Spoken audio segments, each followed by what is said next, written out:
past few weeks, there's been a ton of info about the Pixel 9a, and today we're diving headfirst into everything we know so far.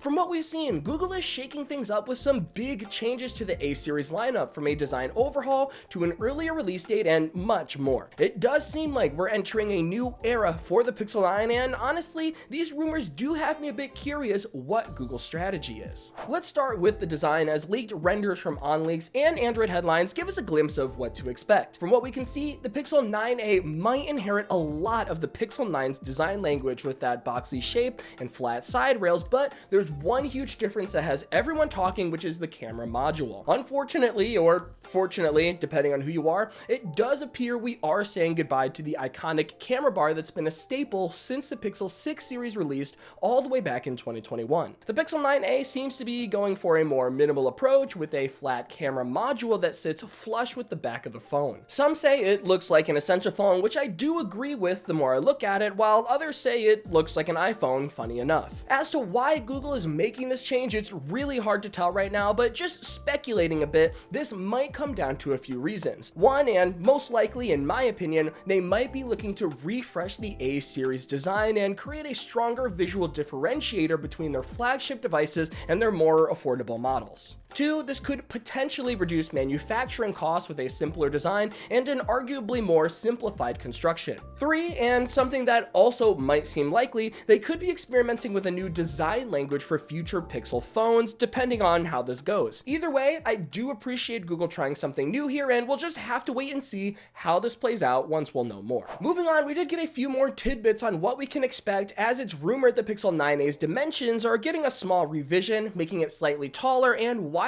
than the Pixel 8a, but also thinner. This comes from Android headlines, as they report the dimensions coming in at 154 millimeters tall by 73 millimeters wide and 8.6 millimeters thick, compared to the 8a's 152.1 by 72.7 by 8.9 millimeters. For the most part, I don't think this will make a huge difference in day-to-day use. The screen might be a tiny bit bigger, depending on if Google trims down the bezels. The battery might be a bit smaller, considering the thinner frame, but as a whole, I don't see any drastic changes coming from these improvements. Plus, we also caught wind at some of the color options we might see as well, reported to be obsidian and porcelain, the ones we typically expect, peony, the pink color similar to what was released with the 9 series, and a new color called iris, which seems to be a bluish purple color. Unfortunately, we don't have anything to go off of, but this would technically be the first purple Pixel since the 3a back in 2019, and if you know me, I love color variety, so I'm all for it.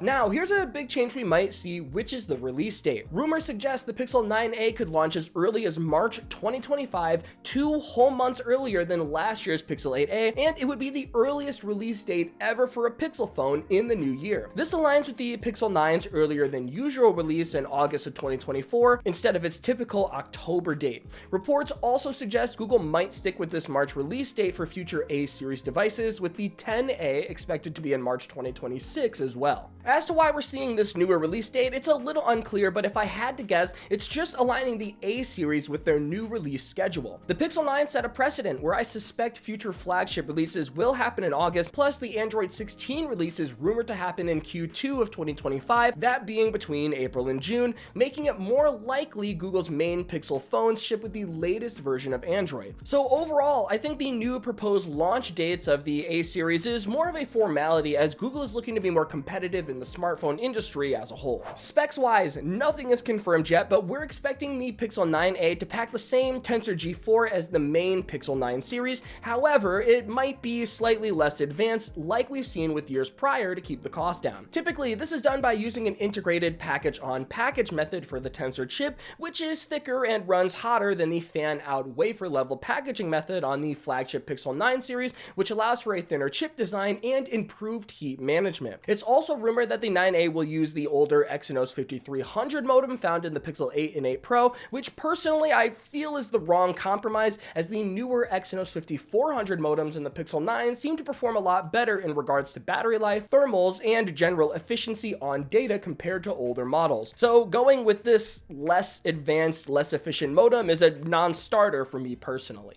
As for software, it does seem unlikely it will have satellite SOS considering the older modem, but of course, it's highly likely it will have the same AI capabilities as the Pixel 9, including Gemini Nano with multimodality. That means features like Pixel Studio, Pixel Screenshots, and AI-generated weather summaries are likely to be on board, alongside some other flagship Pixel features. I will say though, I'm a bit surprised we're even talking about the Pixel 9a, considering a roadmap leak suggested it wouldn't even exist in the 2025 lineup. Of course, it was just a rumor at the time, and things constantly change, so I wonder what happened here. Just speculating, but to me, this is even stronger evidence Google is rethinking the role of their A-series devices with a new redesign and release schedule. And I mean, they're good devices that offer a lot, like 7 years of updates, good cameras for the price, and an accessible Pixel experience, so ultimately, I do want the line to succeed, but I feel like Google needs to keep the price in mind if they're going to continue. Most of the time, if you look back at our reviews, we recommend the baseline Pixel model, especially since it's typically a $50 price difference when on sale, and with the closest competitors being the iPhone SE selling for $429 and the Galaxy A54 selling for $450, Google really needs to keep the price down to justify its place in the market. Keep in mind, there's still a ton of aspects we don't know yet, like the official price,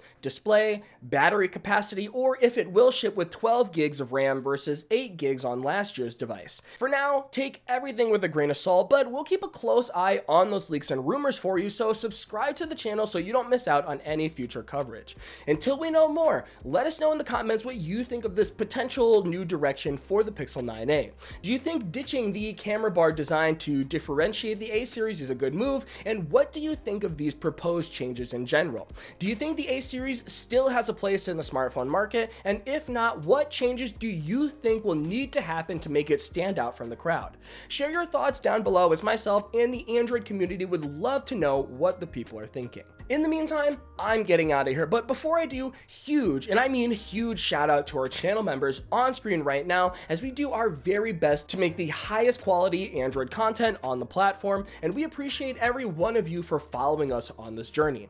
Please don't forget to grab the October wallpaper pack in the community post, and if you want to gain access for yourself, hit the join button down below to learn more.